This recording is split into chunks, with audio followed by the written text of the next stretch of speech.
Hey guys, it's your favorite Yap artist. It's your favorite Yap artist. We're here to yap yet again. We're here to yap. Couple personal news stories here. I showered today, so that feels good.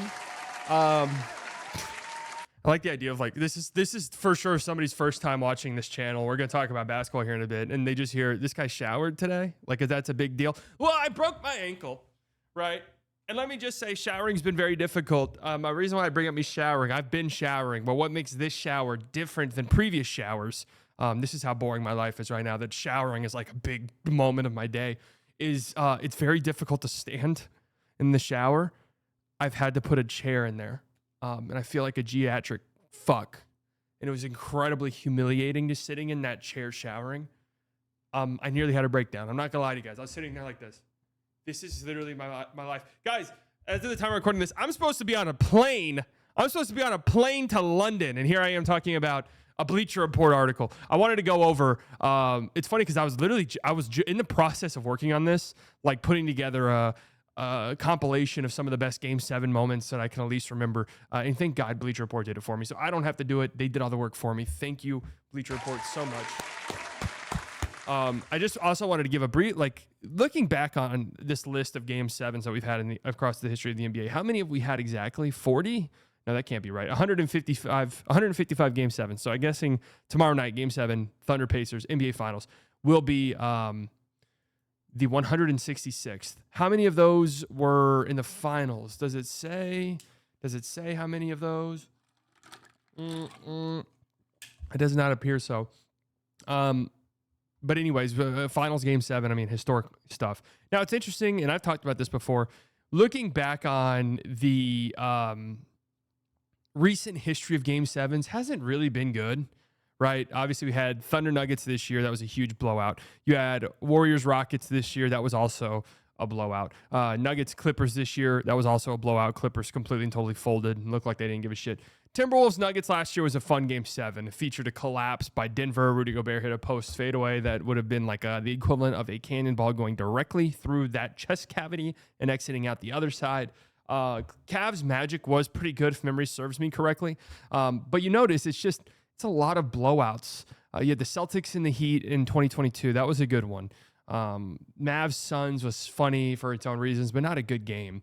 And I'm really going back to, since we had that all-time classic, one of the absolute best basketball games ever played from just a pure entertainment standpoint. Bucks Nets Game 7 of the 2021 playoffs, the overtime game, the Kevin Durant foot on the line game. I mean, just an incredible game. Since then, it's really like we haven't had a like legit good Game 7 since then. We've had some like somewhat close ones, but we haven't had a legit good Game 7 since then. And so we were due a Game 7 of the NBA Finals. Really, we were due a very competitive NBA Finals. We're also due a very competitive Game 7. So let's look at this, ranking the top Game 7 moments in NBA history as we approach Game 7 of the NBA Finals, which is a little over 24 hours away. Really? This is immediately on there? We've had 155 Game 7s. Jayson Tatum's dunk is one of the 14 best. Is this just, really? This is one of the best ones? I mean, a nasty dunk, don't get me wrong, but like they lost this game. Yeah, and then he bumped up. All right, so this was rookie Jayson Tatum, wasn't it? Yes, this was rookie Jayson Tatum. It's funny because there was a time, believe it or not, you youngins out there, it's kind of crazy for me to think, like, when was this, 2018? It's crazy for me to think that it's not that inconceivable for somebody to be like 10 years old at this time, not knowing sports at all, who's, 17, 18 now, and like really getting into the NBA. That makes me want to vomit. Like, what I just said makes me actually sick to my fucking stomach, what I just uttered. It's funny, where, like, Tatum was, like, legit cool. Tatum was like, oh, my God, this young guy, look how cool he is. This came, the LeBron had the, can you get off the screen? LeBron had the, he boomed me. He fucking boomed me, quote after this.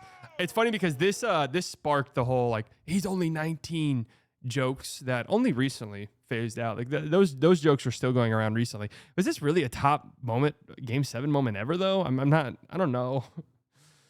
It kind of perfectly, what I'm about to say is so stupid, and I might even not want to say it. Oh, by the way, if you enjoy these rambling videos, give it a like, leave a comment, leave a thumbs up, and then go ahead and type. I want you to leave this comment right now, guys. Leave this comment right now. If you don't leave this comment right now, then I'm really judging you as a human being. Leave this comment right now. Go ahead and comment this. Comment. Go ahead and leave that comment right now. I don't know if I want to say this, but this being like the defining moment for Tatum and him, spontaneous on your part. you know, You can't having like a big press conference moment. Yeah. Dunking on him was so cool. I had to get him. This kind of encapsulates Tatum to me. I don't want to expand on this, but it all just kind of feels like sometimes the storylines with him and like his infatuation with like some of the greats currently, and like, yeah, I had to do it. I had to do it to him. It was my moment. Feels like an NBA 2K My Career cutscene. Is what I'm saying making sense at all? Probably not. I don't know if that's one of the best ones ever. Luka Doncic obliterates the Suns.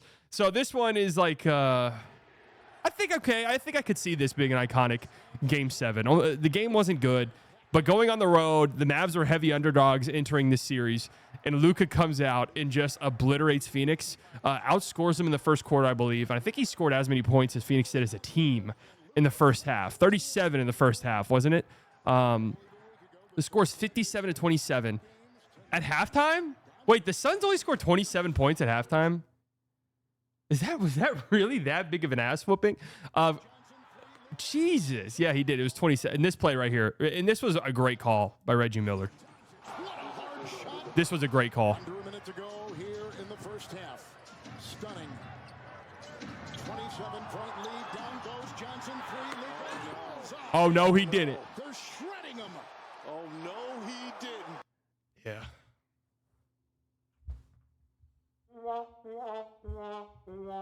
I think just the context of that, the fact that there was a rivalry there, that these two teams hated each other, the Suns were these big favorites, and the Mavericks just did that to them on a Game 7 on the road. I think that's worthy. Top 14, I think that's worthy. Kevin Durant, all right, a whole lot of recency bias. Did I miss maybe the top of this being maybe this is just like in recent history, maybe? And as we wait to see if this year's edition can measure up to that one, Bleach Report combed through the annals of league history to uncover the greatest Game 7 moments. All right. Yes, I mean, okay. To be fair, this KD one I think is absolutely on there. This game was so unbelievable. And yeah, I love the way that he's phrasing this sliding doors moment, because if this is a three-pointer, and the Nets go on to win this game, and I do think this ultimately kind of decided the finals, right? Now, there's arguments to be made. The Nets were already dealing with so many injuries. That maybe they do end up losing to Atlanta in the conference finals or Phoenix in the NBA finals. But I'm willing to bet you Nets would have gone on to win the finals, in which case we view Harden 10 times differently.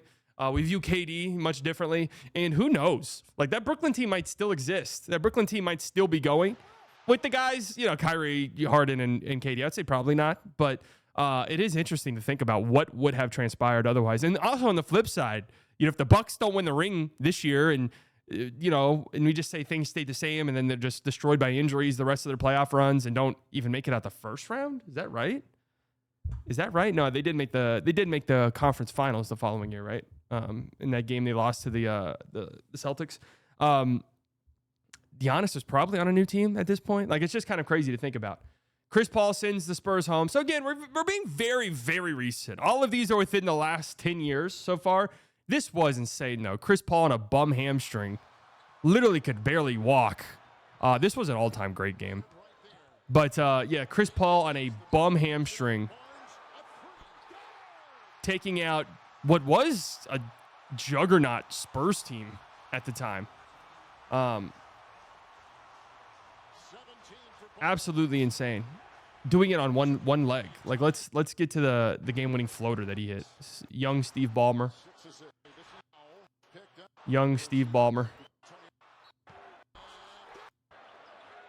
I mean, he can literally barely move. His hamstring was so fucked up. I thought Aaron Gordon could have a moment like this. Look at the limp. He can barely walk, folks. And was he milking it? You guys think he might have been milking that? I'm not entirely sure. What do you guys think? Now, the Clippers did go on to lose to the Warriors, right? Rockets, that's right. They lost. That's right. That's right. That's right. Does the fact that the Clippers blew a 3-1 lead immediately following this in horribly embarrassing fashion change anything at all about how we feel about this? What do you guys think? 1962. Here we go. Sam Jones sends Wilt home. Look at how they're keeping. Look at how they're keeping time. There's something so sick about that. What's that called? What's that called? Retrofuturism or some shit like that. Like how Fallout does their aesthetics. There's something about, like, I think this is sick. I think I wish that this was kind of like still a thing. The clock going like that. I think it looks cool. You know, we got no audio. I mean, this is the way it was supposed to be. Great screen. Look at that pull up. That's natural. Sam Jones sends Wilt home. Look at the wood. Something about that wood. Feels like you fall and have a scrape on your knee. And then this is the craziest shit about these old clips. They got fans storming the court, man. This is like a 60-year-old grown man. Look, it's one thing for college students to storm a college field or a college court. That makes some sense to me. But a grown-ass man like that running on to the court is just insane. Just insane. What is this? This looks like, I don't even know what this video is or who it is, but this looks like one of the greatest videos ever made. Bill Russell goes off and Bob Cousy dribbles out the season. Oh, look at this stat line. Bill Russell, 30 points and 40 rebounds versus the Lakers. We'll read the little blurbs here, especially about the old games, because it's always like fun to read up on this stuff. To this day, the line from Wilt Chamberlain's 1961-62 campaign is hard to believe. He averaged 50 points, 25 rebounds, and 2.5 assists. On March 2nd of that regular season, he dropped 100 points in a single game. But as he often did in his career, Wilt found himself up against the Boston Celtics in the playoffs, and though he pushed the reigning and future champions to a Game 7 in the conference finals, Sam Jones ended the legendary campaign early. 50 and 25. But you want to know something? It don't mean a thing without the ring. That's right, folks. I'm assuming this Celtics team goes on to win the NBA Finals, obviously. They beat the Lakers in 7 games. And I'm wondering if that Game 7's coming up, because isn't this one of the iconic ones? Is this one of the iconic ones, this Game 7? Celtics won 110-107. Elgin Baylor had 41 points. Was this one of them? Was this one of the all-timers? Bill Russell goes off and Bob Cousy dribbles out the season. This was the 1962 Finals versus Lakers Game 7. I just asked about it. Well, here you go. It feels like we have to mention Bill Russell's career 10-0 record in Game 7s. How about that, man? One of the greatest winners of all time. I do think he's one of the best players ever. You know, I was actually, believe it or not, guys, I've watched anytime NBA TV is on, especially in the summer months, I'll throw on when they have reruns of games, and I'll watch some of these really old games. I don't know how often they have like old games like this old. But I did watch a little bit of the Celtics City, Bill Simmons documentary. And, you know, they started off going over Bill Russell and stuff. And you watch him play, and I noticed that they're playing plumbers and milkmen. But, you know, you go back and you watch, he was fucking good. And I do think, like, a player like him would be great in today's NBA still. You know, there's definitely some guys that they'll show where you're like, and Bob Cousy dribbles the ball up the floor, and look at this crossover. And it's just like a basic crossover where, yeah, he might struggle a little bit in the modern NBA. But I think a guy like Bill Russell with his size and his athleticism, his playmaking, is probably one of the more impactful players in the NBA today, without a shadow of the doubt. So, yeah, though he didn't have the most iconic individual moment from this game, Russell absolutely stuffed the stat sheet to the tune of 30 points and 40 rebounds and 4 assists. 30 points and 40 rebounds, bro. And I mentioned Elgin Baylor had 41. Let's just pull up the stat line from this game. Let's pull up the stat line. Bill Russell had 40 rebounds.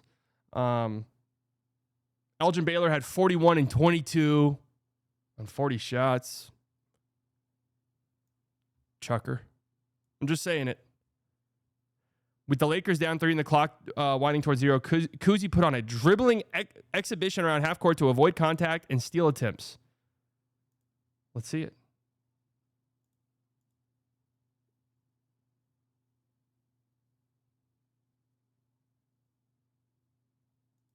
I actually think they would have tied Kyrie Irving to a stake and tried to bury him and tried to drown him. because of the witchcraft and wizardry. Ron Artest ices the 2010 NBA Finals. So I talked about this yesterday. I posted a video talking about we're going over the NBA Finals since 2010. This game was so just nasty. And I mean that in both a good way and a bad way. Like going back and watching, this was just some backyard fucking jailhouse basketball, man. Just nasty, physical. And of course, the this Ron Artest shot. This is an all-time iconic shot. And I think there's a lot of,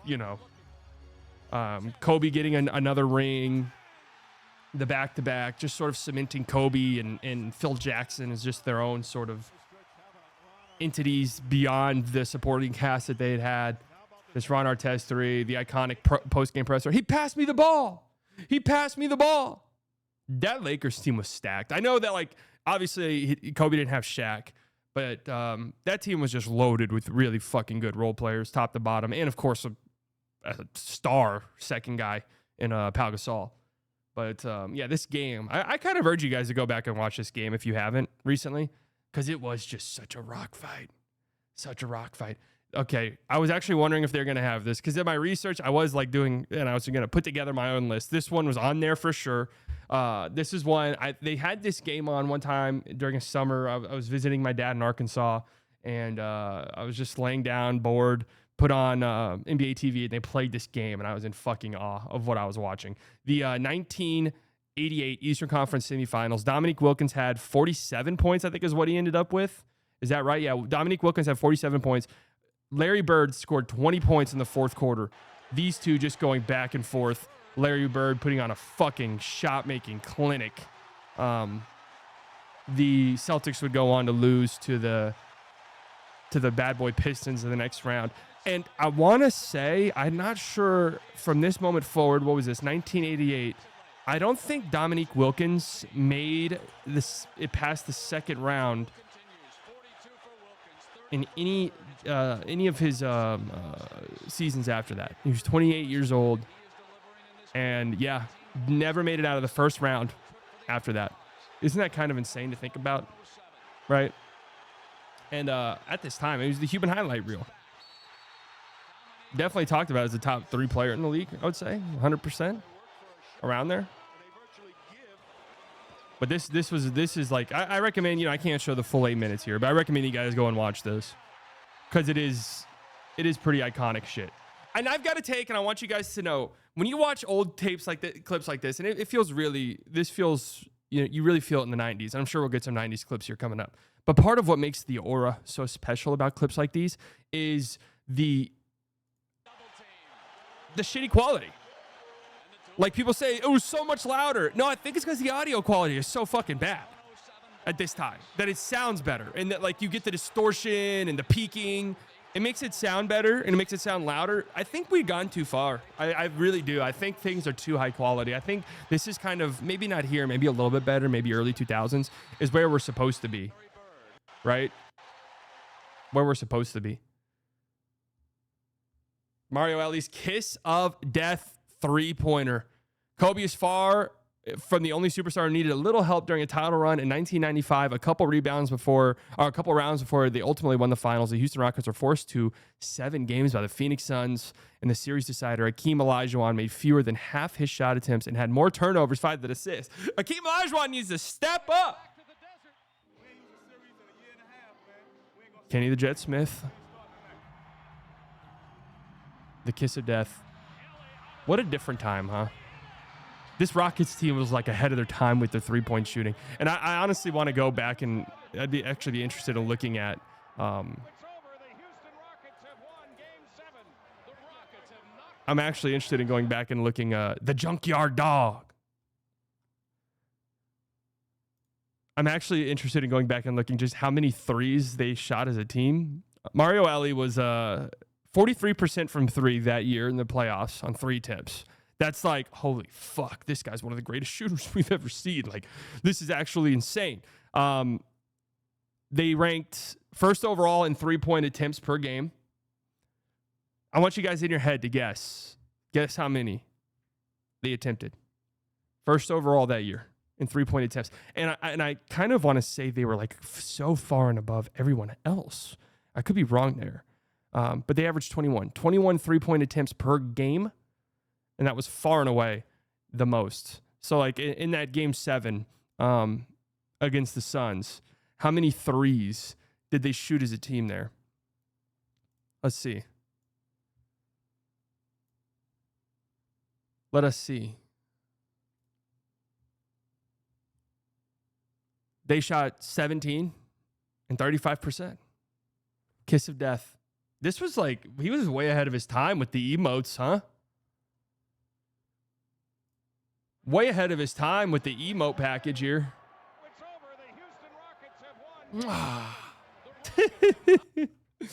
Willis Reed's walkout. Oh, yeah. I'm actually surprised this is 5. I feel like this is kind of like widely considered one of the greatest basketball moments ever. This is one of those moments that will truly live forever. It's a staple of NBA retrospectives, despite the fact that it's subject finished with 4 points on 5 shots. It doesn't matter. This was the original Aura Farm right here. Knicks win their first championship. At the new Madison Square Garden, this is a 38 sellout crowd. Willis Reed had a full-fledged muscle tear, and he played Game 7. And again, didn't play well, but just the fact that his ass was out there. The fans are saying, everything's all right. The captain is here. The captain is here, Willis Reed. The whole magic of Madison Square Garden, man. It just happened. I think the spirits of that team is so high. And it's something we had You know, I wonder, like, I'm a little bit surprised that this isn't higher, like I said. But it is, you know, he didn't have, like, the greatest game ever. And the Knicks did win that Game 7 pretty easily. So I'm guessing that probably knocks it down a peg. I'm going to guess right now the number one is 2016. Like, it has to be 2016 is the number one moment. I'm trying to think of some other ones. I'm hopeful, although I really highly doubt at this point, Mavs Spurs 2006 Western Conference semifinals Game 7. Dirk Nowitzki gets in that and one to force it to overtime. The Mavs win that series. That should be on here, honest to God, over Tatum's dunk. Why the fuck is Tatum's poster? Really? Tatum's poster's on here? One of the 14 most iconic Game 7 moments. They lost the damn game. Kobe to Shaq. Yeah, this one's iconic. I was looking at this one too. I think it was a 15-point comeback in the fourth quarter to complete and total collapse. Now, there is some rigging allegations here. We know this early 2000s Lakers team. Guys, I want you to think about, and I was just a young pup. I don't remember. Before you guys make jokes, early 2000s Lakers team, I don't remember. I was too young. Before you guys make jokes, the way that people talk about this Thunder team right now, imagine it times 5 million. Imagine that times 5 million if this Lakers team was playing in this NBA and playing in this NBA Finals. You know, Sabonis fouled out. Arvydas Sabonis fouled out on some very, very questionable fouls against Shaq early in the fourth quarter. There's some rigging allegations, to say the least. But yeah, this is an all-time iconic play right here. Just absolutely nasty. And yeah, the Lakers, I want to say they shot 36 free throws or something like this in this game, but there was no answer for Shaq. If you go back and watch this game in its entirety, Shaq is just a dominant, just fucking dominant, right? And what makes this game even crazier is the Lakers had this 15-point comeback in the fourth quarter, but the Blazers looked like were about to complete a 3-1 series comeback. They were down 3-1 in the series, and it felt like they were almost going to win it. And then, of course, this monster comeback, double-digit deficit, overcame a double-digit deficit. And again, I want to say it was 15, but I could be wrong on that. Kawhi Leonard wills it in. Yeah, this is a great one. This is a great one. I think especially added to the aura of this play is the fact that the Raptors went on to win the NBA Finals. Oh! How many like walk-off Game 7 buzzer beaters have there been in the history of the league? Is that the only one? Like, I'm saying walk-off buzzer beaters. How many walk-off buzzer beaters in Game 7 in NBA history? There have been 6 buzzer beaters to win the game when facing elimination in NBA playoff history. And yeah, only one of those was Game 7, and it was this one, the Kawhi Leonard shot. Only one of them. How about that? If you guys are interested in the other ones right here. Cliff Hagan, 1957, Game 6 of the NBA Finals. Elgin Baylor, Game 3 of the West Division Series. Michael Jordan, Game 5 against the Cavs. That iconic shot. Jared Bayless, game 4. These were best of. Wait, no, that was, I guess, to avoid a sweep. So that's not as fun and exciting, but okay. Kawhi, game 7. And then, the Derek White tip in game 6. So I said in my video yesterday when I was talking about ranking the NBA Finals, I did say that the Heat, after going up 3-0, kind of got fucked by the Celtics for the next 3 games before winning game 7. I did forget that game 6 was that close. I guess I didn't forget, but what I was trying to imply was that the Celtics just look much better than them for the next 3 games. So, yeah, I mean, this is a top 3 moment to have a walk in a game 7, a buzzer beater to seal it.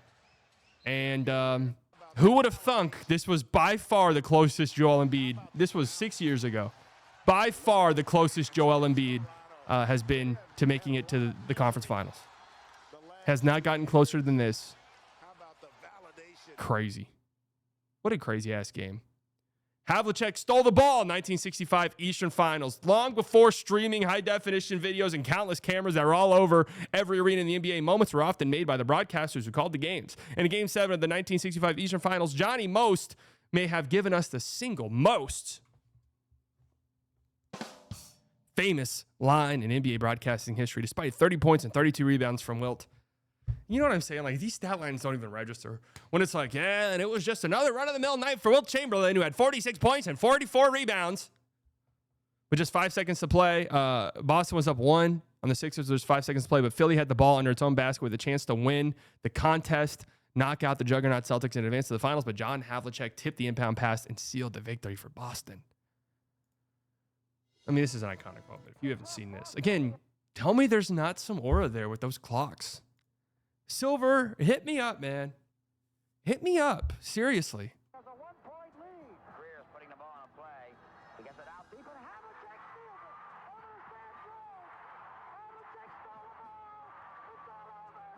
Then look at how they rush the floor. This is just crazy to me. They just rushed the court. What a different time. And then we don't even need to discuss what number 1 is. Obviously, again, it's Dirk Nowitzki, game 1, or game 7 of the 2006 Western Conference semifinals against San Antonio Spurs. That goes without being said. LeBron's chase out and Kyrie's shot. Dude, this was like an all-time. You almost knew where you were. I remember exactly where I was. I was at my apartment in college. Freshman. Who's the sophomore? Junior, maybe. Calm down. And I had Buffalo Wild Wings, and it was fucking terrible, but I just figured I needed some wings. You know, I had it delivered, or I had it picked up, and I was eating it. And I remember exactly the type of Buffalo Wild Wings I was eating. It was boneless, dry ranch. No, what is it called? Dry heat. Some shit like that. And I was eating it, watching this iconic game. My heart was pounding. Let me know what you guys... Dude, I was rooting so hard for the Cavs in this series. I loved this Cavs team. I did. I loved LeBron's second stint in Cleveland. I adopted them as my favorite team. I think part of it too is I just did not like the Warriors whatsoever. And the Cavs were the only team that could beat them. I even rooted for the Rockets against the Warriors straight up. And this was like on the tail end. The Mavs and Rockets had a little thing. It was very one-sided because the Rockets kind of shitted all over the Mavs anytime they played. And they did have a playoff series where they just destroyed the Mavericks. But and I did think the Mavericks were going to beat them that year. What year was that? Was that the Rondo year? 3.5 to go here in the 4th. Was that?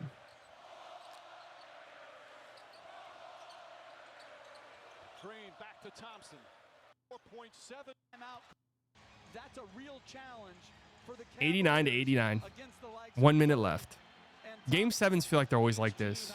Like it's tomorrow night's probably going to be super low scoring. And they're putting Curry in the pick and roll, trying to get him on Irving. I'm worried I'm getting copyright hit right here. Oh my God. Oh my God. What a fucking shot, man. What? I mean, what a shot. We missed the block. We missed the block. Blocked by James! Hell no! You can hear that brick. That brick is still, the sound of that brick is still circulating. Jump hook, no. Here we go. This felt like it could have been it right here. this felt like it was it. The way this game was such a rock fight, it just felt like the next team that was going to score was going to win. And J.R. Smith's transition defense here was incredible, by the way, to slow down Iggy without fouling. Blocked by James. Iconic. And then, of course, Kevin Love on a motherfucking island against Steph Curry, clamping his ass up.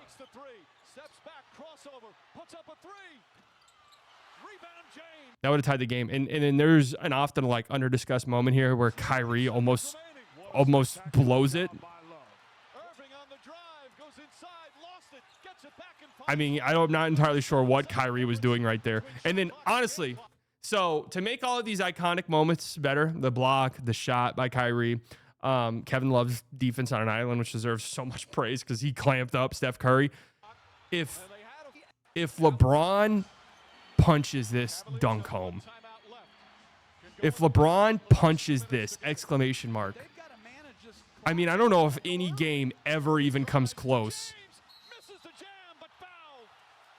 If LeBron yams it on Draymond to ice it, I don't know if a game could ever top it, honestly. And a game might never top this. So this was a good amount of fun. This was a great article. I'm happy to that they posted this because I was in the process of working on something like this myself, and I'm happy they just did all the work for me again. Like, I don't have any shame in admitting that. I do want to 2006 Western Conference semifinals, game 7. You know, you want to say that maybe. It's May 22nd, 2000. You want to say that maybe this doesn't deserve it. I'm not entirely sure I agree with you. I think there's also some context here. The Mavericks were up by 20 in this game at one point. So, like, this was almost a colossal fuck up by them. And this rivalry was so intense and heated. Manu, 32 seconds left to give the Spurs a 3-point lead. I remember this vividly, man. I literally remember it. I was young. This was like my first real intense basketball memories and feelings as a fan. I remember I was in my living room at my old house watching with my dad. We had blue fucking carpet. That's one of the vivid things I remember. We had blue carpet, and I was crying. I was crying during this game. It was so intense. After this shot, I think I was probably like, it's over. I still do that to this day. It's over. There's no chance we're going to win. What a bad foul by Manu. Just a brainless foul by Manu. One of the smartest players in the history of the league with one of the dumbest fouls you'll ever see. What a finish, huh? And the Mavs just kind of dominated overtime. What a moment. And then, of course, the most rigged NBA Finals in the history of the league happened. Leave a like, leave a comment, leave a subscribe. I love you.